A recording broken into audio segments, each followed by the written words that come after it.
I was a straight conservative woman, and now I am a liberal tattooed trans man.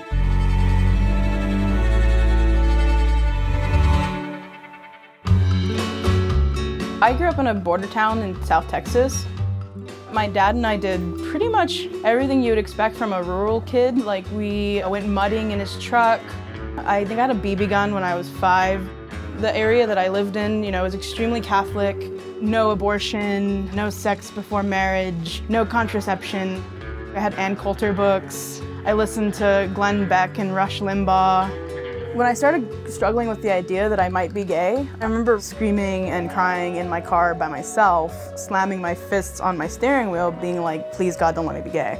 But like actually praying that I wasn't gay.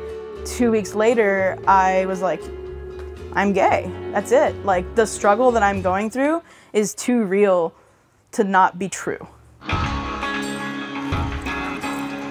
When I came out, I sort of got flipped upside down because my values that I had held on to as a child and as a teenager didn't correspond with this new kind of out gay life. I started realizing, well, Republicans don't support gay marriage. There's lots of conversion therapy in Texas.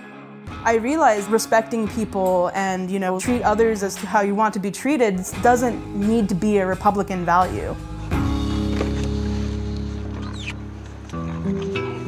When I started figuring out that I could be trans, I might be trans, oh my God, I am trans, was a lengthy process.